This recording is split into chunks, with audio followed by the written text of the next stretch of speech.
男人竟然被封为黑无常，而且开局签到原版生死。这下不用害怕那猴子过来了。愣什么呢？阎王爷让我等赶快过去。黑白无常，尔等今日便即刻赴任了。这群小鬼皆是在人间行善之人，你二人便押送这些小鬼再投人道，入轮回。尔等随我前来。看来我刚刚提拔的黑白无常业务能力还是挺强的，这刚刚上任便对自己的职责轻车熟路了。这些小鬼魂魄虚弱，便先去聚魂关一趟吧。谢必安这么说，却是正如他下怀，带着这一众小鬼在地府内转上一圈，自己凭借系统应该能捞到不少好处路，驱赶着这一众小鬼。刀三和谢必安一同来到了位于丰都中心的聚魂关。系统签到聚魂关，签到成功，恭喜宿主获得定风弹1枚。这聚魂关在地府之中并不是什么要害之处，但在此处签到，系统都给了一颗定风丹作为奖励，这让我对之后的奖励更加期待了呀。上场，我还不想死，老夫想见见还未出生的孙儿。吾乃冤死，若不放我回去，国将不国啊！你等已死，凡间之事与你们何干？若是在闹事，别怪我手中勾魂锁链不客气。听刀三这般说，一众小鬼顿时噤若寒蝉，不敢说话。刀三冷哼了一声，与谢必安带着一众小鬼接着向前走去。签到灌筹海，奖励定海神珠1颗；定签到大裂口，奖励500年蟠桃1颗。随着刀三不断签到，系统的提示音也接连响起。沿着有来无回路，刀三看到不远处的奈何桥已然遥遥在望。原来是黑白无常2位鬼差，老夫有礼了。系统签到奈何桥，签到成功，奖励3转金丹1颗。果不其然，在刀三签到奈何桥的时候，系统给出了不错的奖励。走完这一路，我现在已然是玄仙修为了。6道轮回，那处便是人道，尔等莫要走错。签到6道轮回，签到成功，奖励圣人祖屋精血1滴。这6道轮回乃是后土巫族肉身所化，在此签到，奖励的竟然是后土的1滴精血。巫族的肉身强大自不必多说，而后土还是其中唯一位成圣的祖巫，他的精血用来铸造肉身再好不过。兄长，你先去向阎王复命，我片刻便来。想到可以铸造肉身，刀三自然片刻都不想等，便让谢必安先去复命，而他则是在这里就地凝聚肉身。6道轮回之中，一道绝美身影饶有兴趣地看着端坐于轮回之前的刀三，俏脸之上闪过一丝异色。这鬼差身上为何会有与我相同的气息？难道……后土神眸一闪，而后正在6道轮回之前凝聚肉身的刀三，忽然感到一阵不可抗拒的巨力传来，紧接着便被6道轮回吸了进去。感受到身边的异变，刀三不由心底一惊。不过很快，刀三便镇定了下来。他有地府神位在身，虽然只是个小小的差事，但是却不在轮回之中。虽然现在自己被困在这里，但是刀三却丝毫没有慌张，反而心中一动，在心底对着系统问：系统，这6道轮回之中，能否重复签到？6道轮回乃是3界特殊之地，可以重复签到，但重复签到的地点奖励不足第1次。系统继续在6道轮回签到。恭喜宿主签到6道轮回，获得造化玉蝶碎片。恭喜宿主获得9转玄功。恭喜宿主获得9转元功。恭喜宿主获得1000年蟠桃1颗。这奖励也太丰厚了。这第一件物品乃是造化玉蝶碎片，其中蕴含的无尽奥妙，仿佛蕴含了无尽大道之理。只看上一眼，刀三便感觉自己的境界仿佛又有松动。目前最重要的是要凝成肉身，9转玄功乃是无上断体之法，想必对我凝聚肉身有极大好处。刀三也不敢耽搁，便在原地盘膝而坐，开始修炼9转玄功。毕竟一旦凝成肉身，自己的修为便不再受这鬼身限制，更是能为自己提供不小的底牌。与此同时，刀三也在感悟着这6道轮回之中的大道之约。身处6道轮回之中，这轮回之内皆蕴非凡气象，演绎着磅礴恐怖的大事，期间万道垂落，一条又一条的规则秩序在此处演化。刀三感觉自己仿佛一眼就看尽了沧海桑田。我乃平心圣人，你这鬼差倒是颇有意思。在下地府鬼差黑无常范无咎，见过平心圣人。我看你似乎与地府其他鬼差不同，我有一事相托，不知道你是否愿意帮我？刀三看了一眼平心，心中沉吟片刻。平心身化6道轮回，虽然成圣，但却只能在这6道之内镇压轮回，根本无法离开此处。只是刀三不知道平心究竟有什么事情要交给自己帮忙。平心圣人但说无妨，只要无救力所能及，定然义不容辞。无力6道轮回，本欲给天地间所有生灵一个死后的归处，但是这参多鬼域，一样避不开其他圣人的谋算。我欲交给你之事，便是将所有圣人势力伸进地府的手全部给斩断。地府不应是圣人谋算功德之处。平心是想让地府不沾染3界之事，专为生灵死后入轮回之所。但是这地府既然身在三界之中，又怎会游离于圣人谋算之外？那猴子入地府，本就是己方势力谋算之中的一环，而且这事情牵扯甚大。如果自己接下了平心的这件事，便是与天庭和灵山站在了对立面。若是你应下此事，助我将所有势力扫出地府的话，那这地府空悬的哼都大帝之位交给你。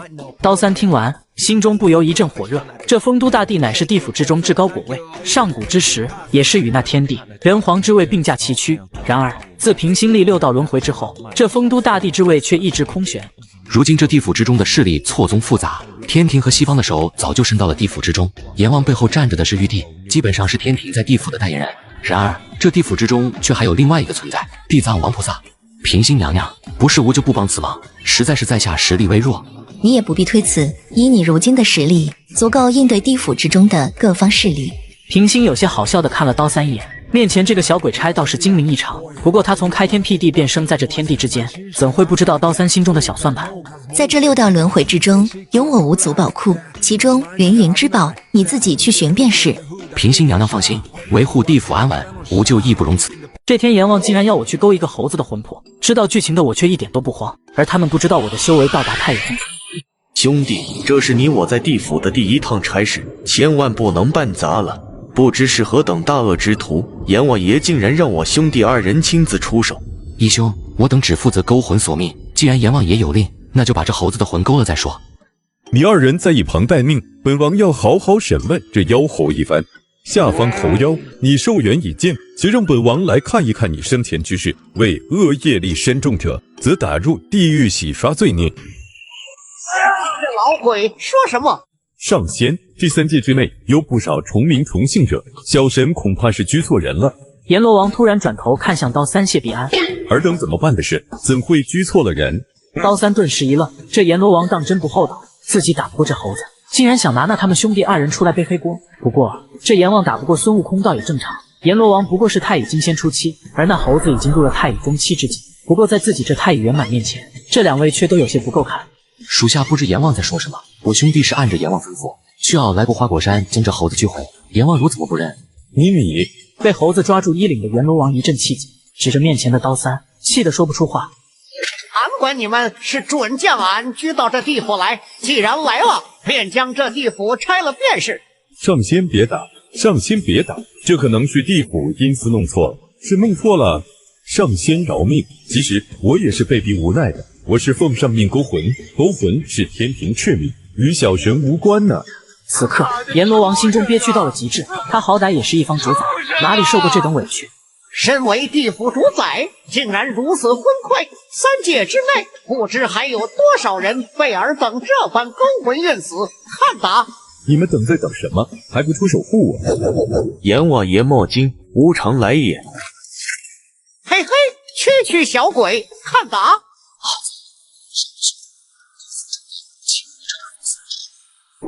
此时阎罗王依旧是惊魂未定，见刀三制住孙悟空，这才探出身来。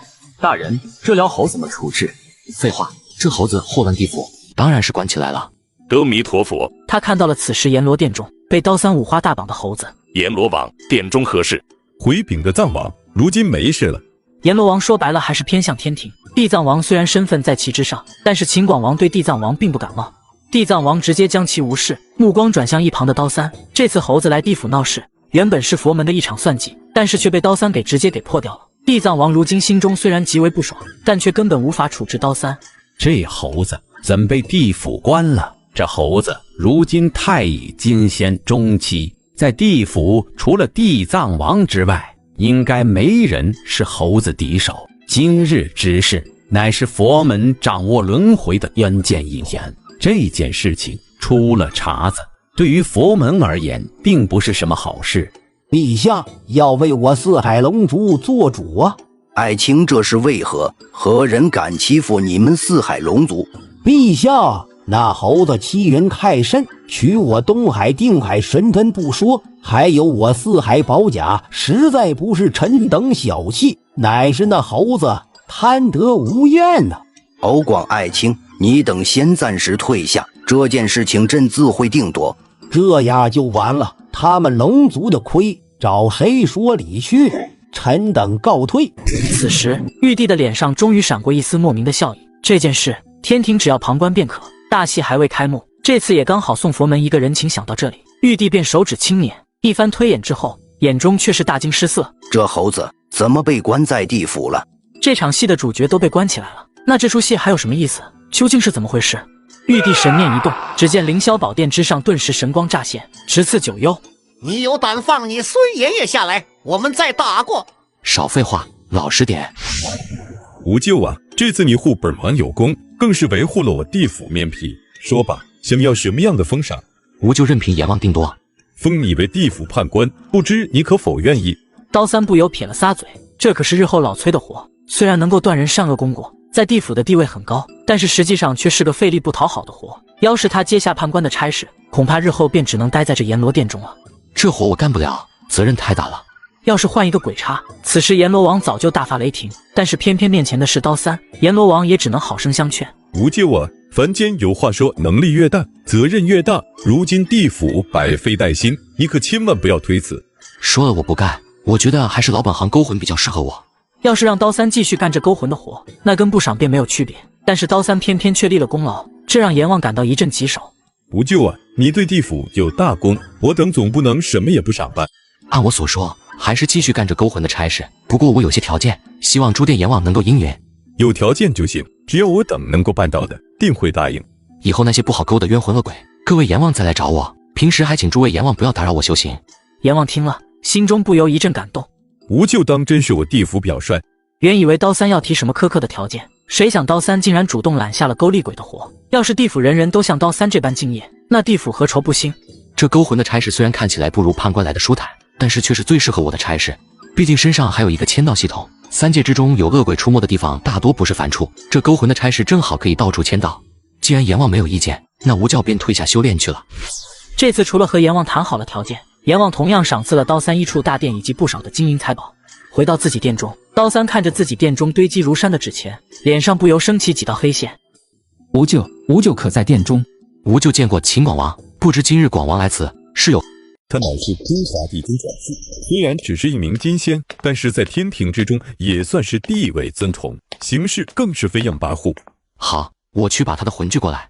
原本本王不打算劳烦您的，只是我地府鬼差之中根本没人是那纯阳仙人对手。类似一直坚称自己是为了天下苍生，所以一直不愿认罪。放心，我会亲自出手的。这也算是我单干之后的第一单，对不住了老吕，只能拿你冲冲业绩了。是何人？为何来我天庭南天门？在下地府鬼差，来天庭乃是办事而来。刀三大袖一挥，直接将那张批文送到了为首天兵的手中。地府鬼差来勾纯阳真人，我劝你还是从哪来回哪去吧。陛下虽然下旨要将纯阳贬下凡，但恐怕也只是说说而已。就算是真的，你打得过他吗？不打过，又怎会知道？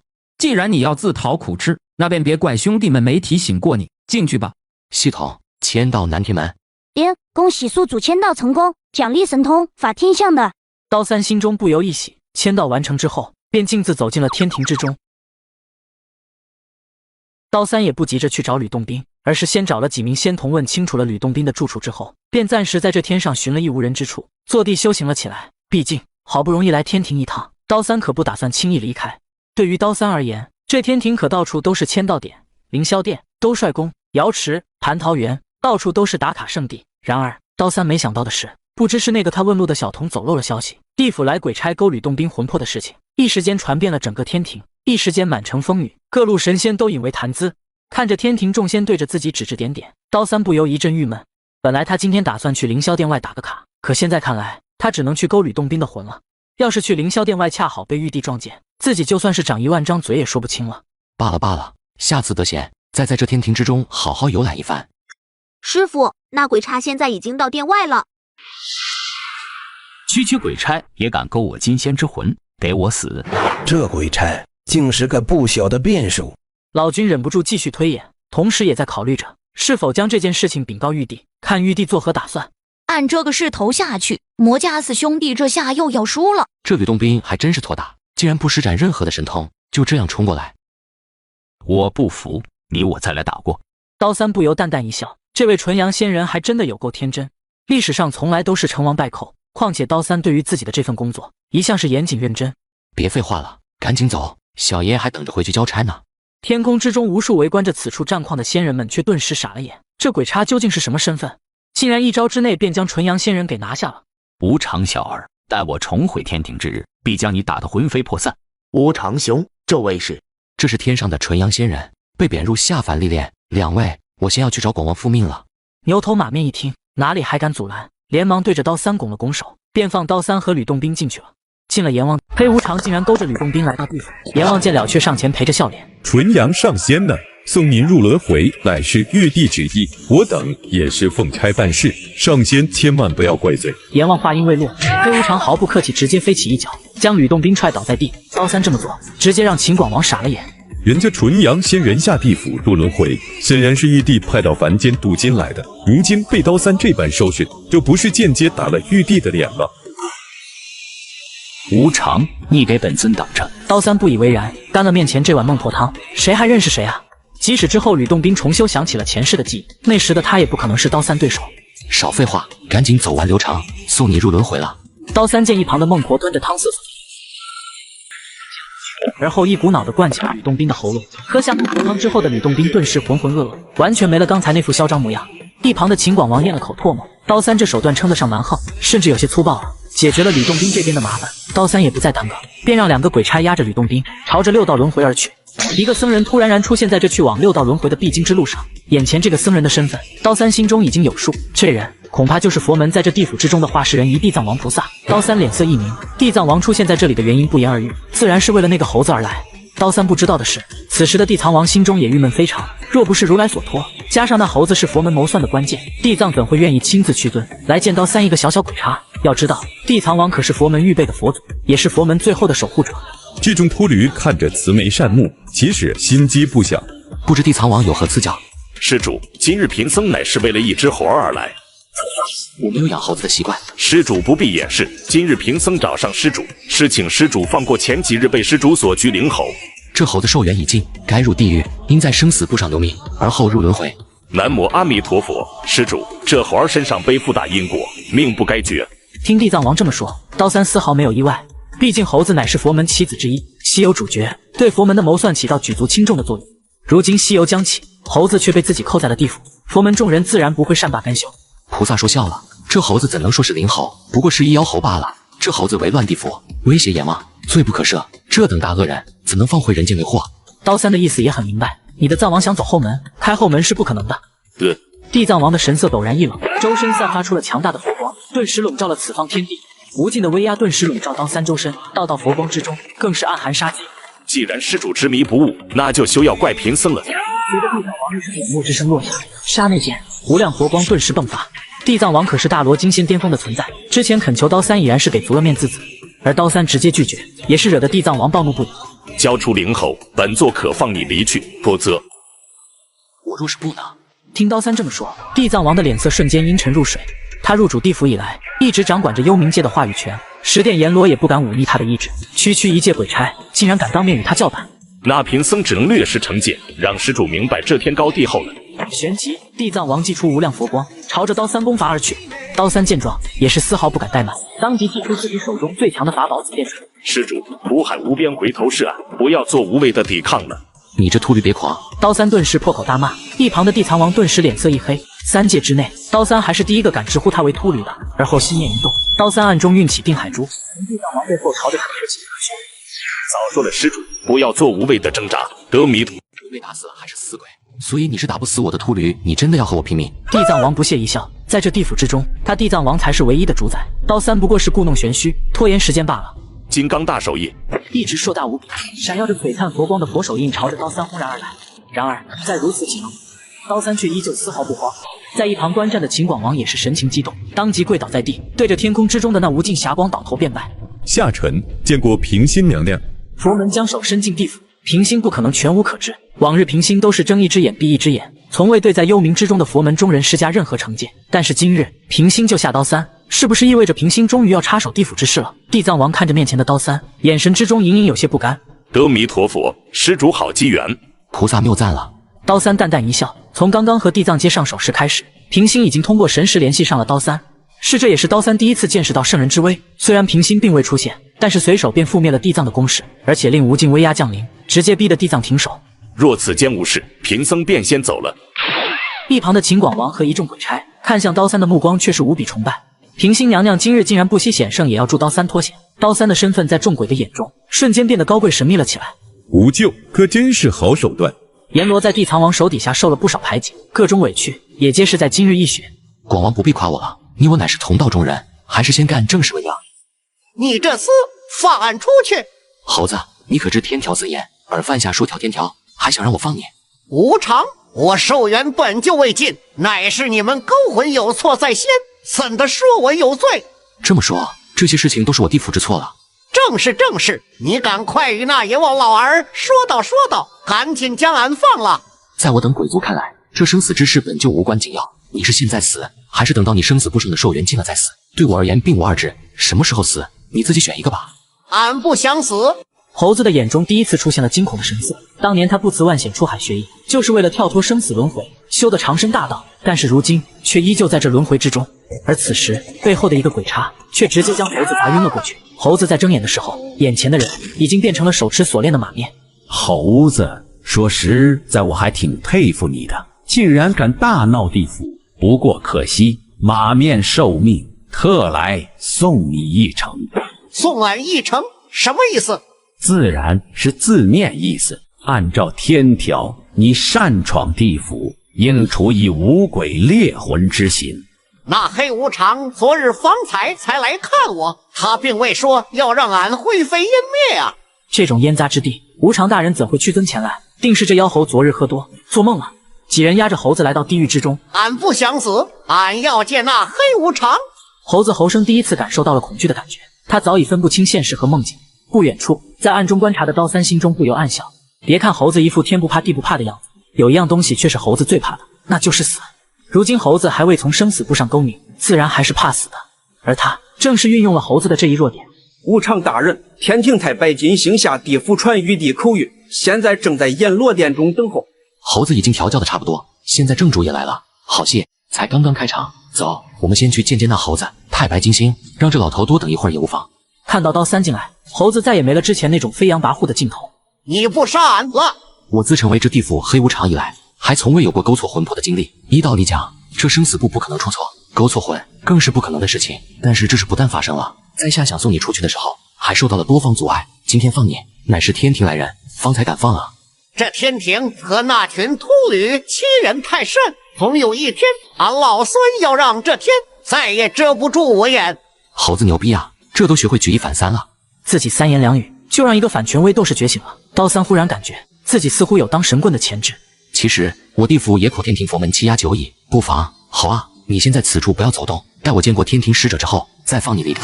黑无常勾魂孙悟空却不肯放回去，就连佛门地藏王都经常赶走。玉帝竟然派来了老好人过来求情。这位就是名副无常吧？当真是年少有为，上回纯阳之事，多亏鬼使费心。太白谬赞了，不知太白今日来我地府有何贵干？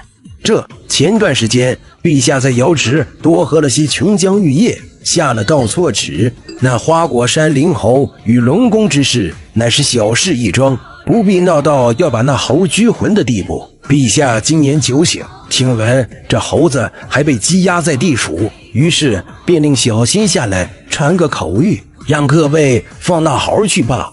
玉帝喝多了酒，恐怕这玉帝老儿现在清醒着呢。这玉帝老儿的借口，未免也找得太蹩脚了些。不过刚刚既然已经和猴子聊过了，刀三自然也没打算继续扣着猴子不放。于是刀三便对一旁的阎罗王使了个眼色。既然玉帝有旨，臣等自然遵陛下旨意，无惧望去鬼牢之中将那猴子放了吧。刀三领命退去，而后拿着阎王手令，再去鬼牢之中放走了猴子。带着对天庭和佛门满满的恨意，猴子离开了地府。平心娘娘，无常求见。找我何事？刀三今日前来，其一备是感谢娘娘当日出手行救，其二也是为了娘娘交付我之事，请娘娘帮忙。听刀三这么说，平心顿时来了兴趣。他心中明了，想要铲除佛教在地府之中的势力，不是一朝一夕能够办到的。你有难处尽管开口，我自会出手帮你。娘娘，刀三此法也是为了地府存亡大计，还请娘娘不要怪罪。平心好看的眼睛微微一眯，目光扫在刀三脸上，让刀三不由感到一阵寒意。在下想立一教，令世人知晓善恶轮回，明日明教。刀三此番来，是想让娘娘出任这明教教主。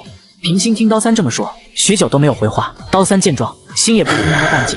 看来平心对这立明教之事并没有多么热衷，甚至还有些反感。至于原因，刀三心中也猜得七七八八。平心第一时间想到的便是刀三想要谋算功德，分明就是把他当成免费的打手。娘娘，刀三这般想法并不是为了一己私利，乃是为了我地府的未来考虑。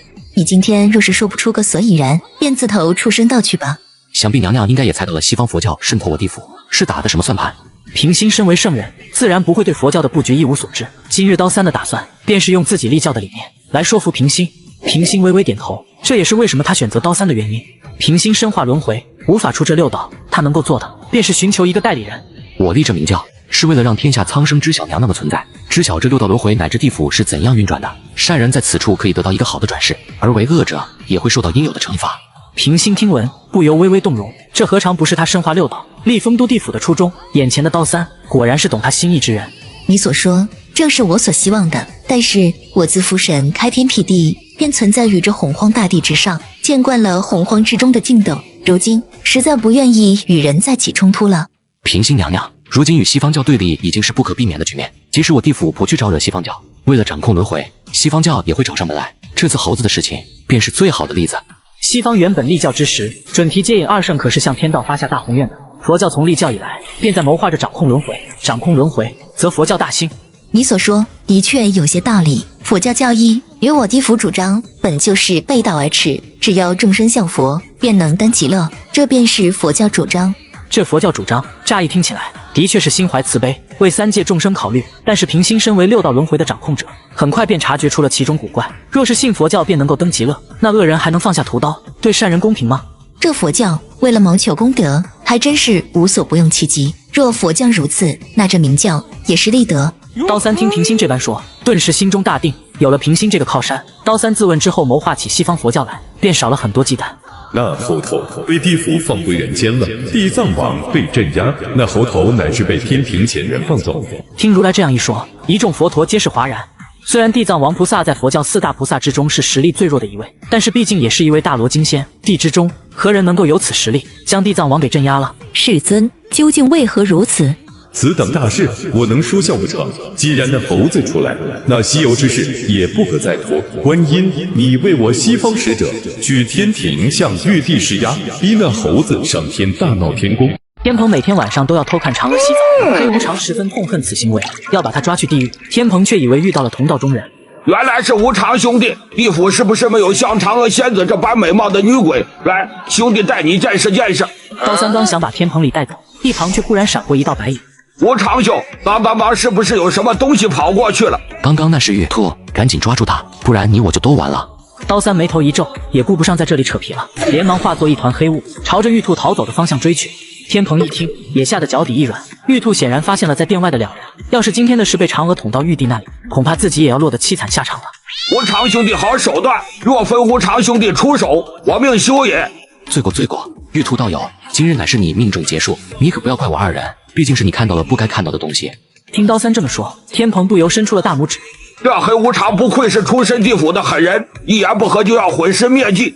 可惜那丫魂之上吃的有些饱了。刀三不由一阵无语，这猪头的心还真是大呀。四下寻找一番之后，刀三在不远处的林木林中找到了几根树枝，而后熟练的架柴生火，看得旁的天蓬一愣一愣的。反正都准备烤了这兔子，不如仔细烹饪一番。这兔子也是天地少有的灵兽，若是随便做来吃，倒是有些暴殄天物了。哈哈，今日有遇无常兄弟，没想到本帅还能有这般口福。玉兔道友放心，到了地府之后，本无常亲自给你安排，下辈子肯定不让你脱生成了兔子了。慢着！刀三眉头一皱，远处出现的那道倩影正是嫦娥无疑。嫦娥此时脸色冰冷无比，心中更是暴怒。仙子莫慌，本帅这就帮仙子抢回玉兔。一旁见状不妙的猪头也是瞬间反水，当即祭出9齿钉耙，就要朝着刀三脸上招呼。刀三忍不住翻了个白眼，这猪头真把嫦娥当成傻子了。两人刚刚围坐在火堆旁，显然是要享受大餐的模样。这猪头难不成还想来个英雄救美，来增加嫦娥的好感度不成？只见此时的嫦娥站在两人对面，听到天蓬的这句话，脸上的怒意更盛。来了贼子真是好打，敢来我广寒宫行此龌龊之事，看打！嫦娥仙子误会了，在下地府鬼差范无咎，受邀来天庭参加安天大会。至于为何会来此，乃是在下见天蓬元帅鬼鬼祟祟入了广寒宫，惊奇之下，这才跟过来的。范兄，你不大人了。原是地府鬼使无常大人，小女子仰慕道要交易，不知道有能否赏光，白我广寒宫一叙。让刀三和天蓬意外的是，嫦娥接下来并没有和两人动手，而是轻声细语，甚至脸上还带了一丝娇羞。刀三满脸问号，这嫦娥不追究自己抓走玉兔之事也就算了，这副模样又是为何？这地府鬼差凭什么能得嫦娥仙子青睐？这嫦娥无事献殷勤，显然没安什么好心。嫦娥仙子请自重，本鬼不近女色，若是仙子有事找我，直接开口便是，大可不必如此。此番实则是长溪女神想见道友，我受长溪女神所托，还望道友不要怪罪。长溪女神那不是上古巫妖之战时嫁给妖皇帝君的太阴女神之一吗？刀三皱了皱眉，长溪找他的原因，刀三也大概猜到了些许。巫妖大劫之后，巫妖两族元气大伤，双方大能也是死伤惨重。巫族12祖巫仅剩后土，带领剩余巫族安身幽冥界，西河生死。